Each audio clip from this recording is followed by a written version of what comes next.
But I'm going to invite you then to turn to this Acts passage again. Acts 2:42.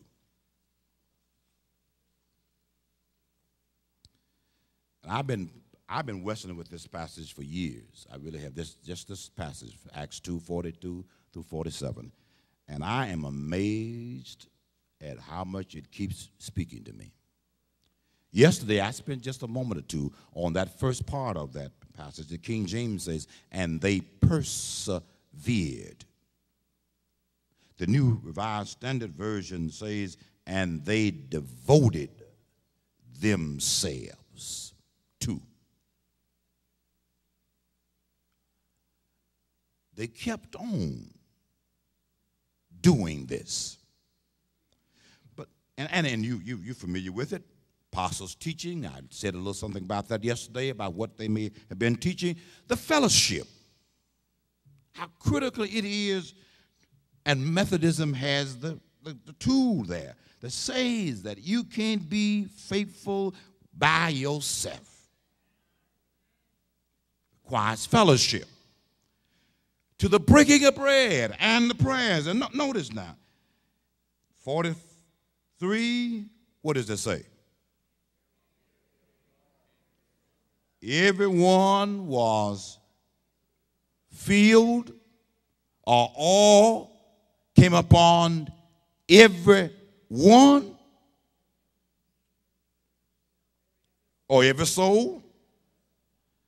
Now, that's a comma there in my Bible. Everyone was filled with awe.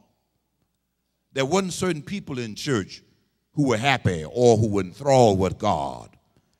Everyone reverenced, honored, knew they were in the presence of the Almighty. Everyone. Now, if I can take literally Luke in verse 41, he says 3,000 folk were added. So if my math is correct, there was about 120 in the upper room. Is that right? And if I add 120 plus 3,000 thereabouts, you know, it's church folk always, in adding, we always, we thank God that we're not mathematicians.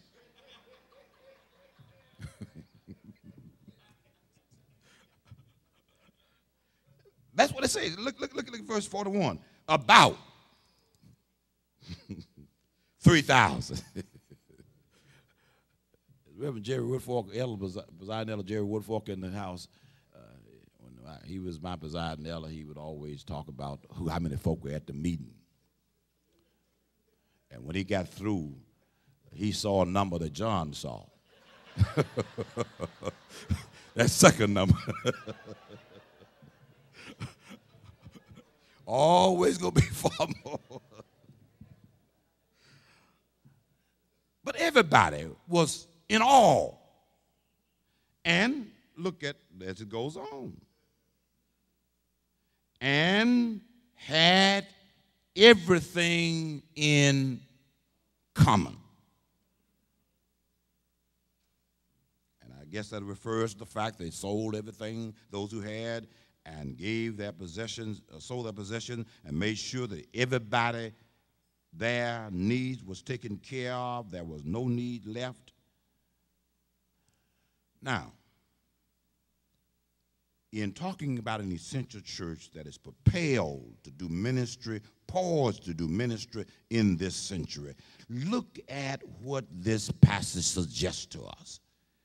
They were not attending just to spiritual disciplines, but spiritual disciplines also require or equal or equate to or will usher in caring for the community's needs.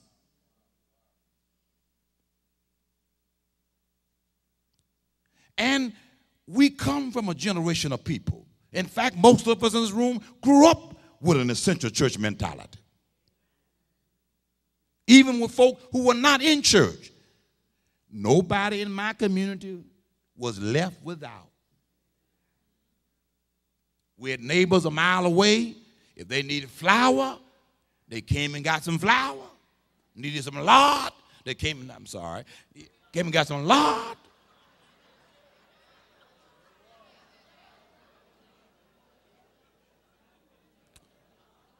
And we had a co-op going.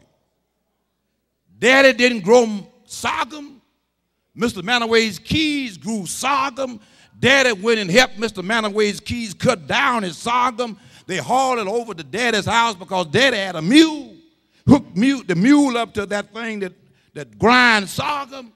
And we had molasses made, and Mr. Manaway's Keys would take his machine back and take him some molasses and leave us some molasses. And I could go on to talk about how we were an essential community.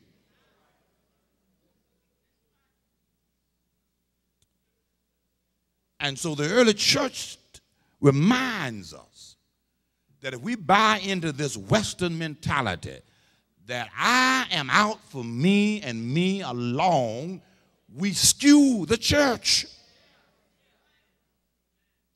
And just as some of our white brothers and others sisters are learning, you can't move outside of poverty and crime. It's just like sin. You lock the gate, lock your door, and put security on it. Sin has a way of creeping under the door. It didn't even have to unlock the door. It will find its way inside. Martin King had it right. Injustice anywhere is a threat to justice everywhere.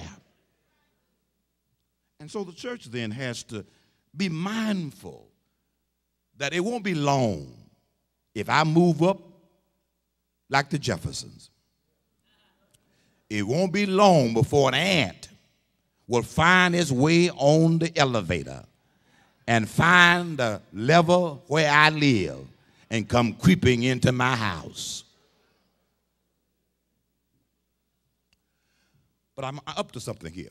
Because what I like about this passage is that before the church decides it's going to save the world out there, it must first deal with the world inside. Everybody. Now, that's idealistic. I know that. Everybody had everything in common. You ain't going to go sell your stuff, and I ain't going to go sell my stuff to make sure you got all you need.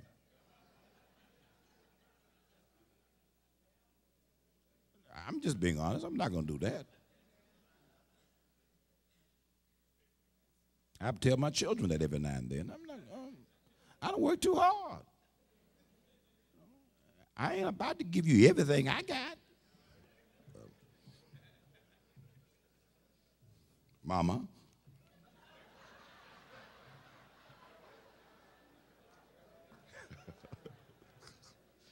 And grandmama. Yeah.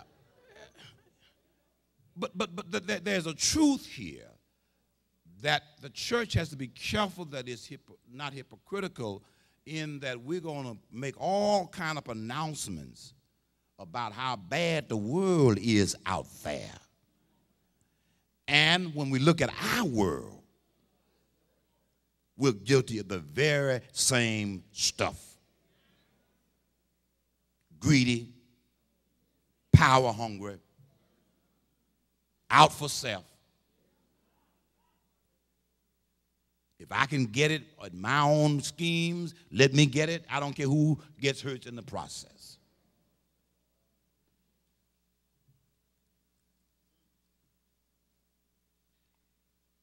So it's propelled because the church attended to the spiritual disciplines, but it also understood the social dimensions of the gospel. That the gospel is not just about me and Jesus or you and Jesus. It is about us, Jesus, and them. And so then as we teach then, as we move in this ministry, in this community, in this century, then we have to understand the church is a pilgrim community. It is a community on the move. And so we teach others the love of God and ourselves, love of neighbor, so that we become apostles who may be sent out then to the present age. We offer Christ, Wesley said, which involves both word and deed. We offer Christ, not simply in words spoken, but in deeds done. We understand that there's no skewing in Methodism between word and world, gospel and world. Christianity is a religion that not only must be taught, but also must be caught. In fact, the truth may be told, may be better told, that this faith is caught more than it's taught. That's why it's important to have community, because in community we catch some things that otherwise we wouldn't catch. And I must use again another very country analogy, and I date myself by doing it again. And those from you who heard it, I'm sorry, I just got a limited vocabulary. But you recall, some of you recall raising hogs and pigs. We had a number of them. We even had a dog that could catch a pig, a hog. But we had so many the dogs couldn't catch them all. My dad learned from other folk that if you put a little concoction on one or two or three of them, hogs have a habit of going and laying down among each other and rubbing off on the other. And you always make sure you put a double dose on the one he caught, because he knew they were going to rub it off on somebody else.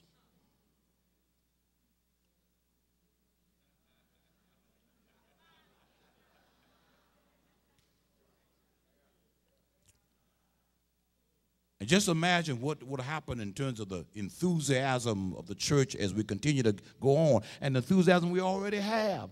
I look at us in meetings and in assemblies, there's a contagioning among us.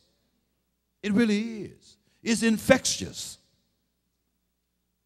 In fact, if you ever catch the infection, you can't stay away too long. You miss being there, rubbing shoulders with friends across the country. You miss them because when they come by, they rub off a little something on you. And I'm better because of that. But as the church faces this century, we're faced perhaps, and I don't know about other centuries, I'm just thinking about my own. We're faced perhaps with a more difficult time of Christianity being palatable to this world. And the facing of it has to do with institutions. We have reached a generation that is crowded, noisy. The religious marketplace is filled with voices. In fact, when I grew up, the only sermon I heard during the week was Sunday morning. Now you can hear sermons all day long, all night long.